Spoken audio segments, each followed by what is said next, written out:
Hey, good morning. Welcome to your weekly kick. Today I'm standing just outside a farmer's field, and I want to show you a house that was built, I'm thinking probably 80 to 100 years ago. So have some patience. I'm just going to zoom in on it here, and you'll be able to see what I'm talking about. There it is. It's just across the field. I can't get any closer than this. Otherwise, I'd take you in close and show you what I'm talking about. But a couple years ago, I went and I kind of prowled around a little bit. I got permission from the farmer to go in there. And the house is dilapidated, it's falling down. But as I noticed, as I looked around,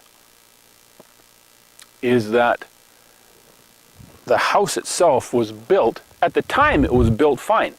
It was built using the materials that they had on hand. It was shiplap and there was tongue and groove boards. But for insulation, they used old newspapers and that sort of thing. Paper and stuff that today we wouldn't even consider using for insulation. But that's what they used back then. And whoever built the house used what was appropriate for the time. Today we would use very, very different materials. You and I would never probably live in a house like that unless we absolutely had to.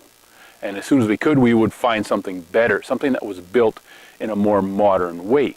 Something that would not let the wind blow through the walls like this one did, and would keep the cold out. The windows were single pane, and there was gaps around them. Obviously they weren't caulked back then, and it just wouldn't have been as warm as the houses that we live in today. That doesn't mean that the carpenter that built that house 80 or 100 years ago wasn't a good carpenter. They were. When I look at some of the workmanship there, you can still see evidence that it was done well. But for his time and place, he was great, but compared to today, his product was very different. We take a different approach today because we have different expectations, and because there's different guidelines and different laws in place, we build very different.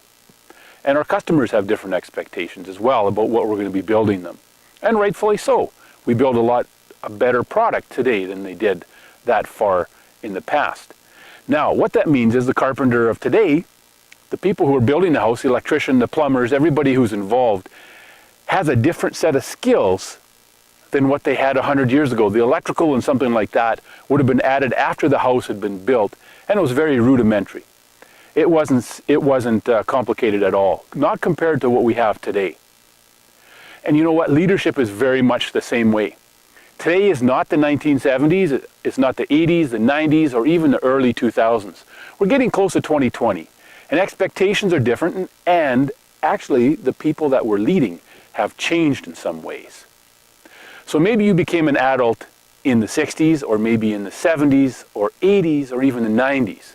And if that's the case, the leadership skills that you learned back then were fine, probably, for then. But for now, they're different. We need a different set of skills, and we've talked about that. And just that some of the challenges in leading some of the younger generations, not because they're bad, but because they're different. They have some definite strengths and they have some definite weaknesses, just like every generation before them. We need a different set of skills if we're going to lead effectively, moving ahead though. And I told you I'd give you some pointers on some definite skills to use, and here's one that I want to give to you today. We need to take the time and put in the effort to lay out the expectations clearly. We cannot assume that the people that we're leading are coming from a similar background that we came from, that they have similar experiences and that they have similar ways of approaching the challenges and also the projects that we're building or that we're fixing, the vehicles that we're fixing or the equipment that we're dealing with, whatever it is in your trade. They're coming at it with a different perspective. They don't have the same background, they don't have the same experience. And so when they face a challenge, or when they face an issue, or even a project that you're asking them to complete, we need to make sure that we're laying out the expectations. What we expect as far as the process goes, what should it look like in the process of getting this project done? What are some of the things to consider? What's the order that things need to get done in? What are the phone calls that need to be made? What are the parts that we want to put onto this vehicle? Or what are the materials we want to use in this project? And then we've got to teach them how to deal with our subcontractors, our suppliers, everybody that we work with. How do we deal with customers? How do we value our customers? And how do we expect them to deal with our customers as well? Leading them is very different. We can't just assume that they're coming at it from the same perspective we are. That's when we're going to see people crash and burn under our leadership. So, not just the process, but the end product. What are you looking for in an end product? What are you looking for when the project is complete? What are you looking for when the process is finished? We need to be clear about this. We need to lay out the expectations. So often we talk about accountability, but the question is accountability to what? We can't hold someone accountable if we haven't given them the expectations clearly on the front end. Our leadership skills need to be different today than they were 40, 50 years ago. It's a different ballgame we're in right now. Different people, different way of thinking. We're in a different world than we were in many ways 40, 50 years ago.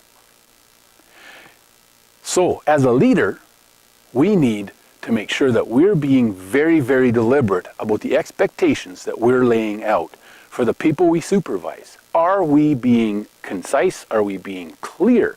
Are we bringing as much clarity as possible to what our expectations are for the people we supervise? If we are, great, then we can hold them accountable. If we're not, we can't hold them accountable because to them the target has never been defined. They don't know what they're aiming at. They don't know where they're supposed to be heading. As a leader, we need to make sure that we are honing our skills in communication so that we can communicate to the men and women that we lead. Here's exactly what the expectations are. All right, good luck and have a great week. We'll talk to you next Tuesday morning.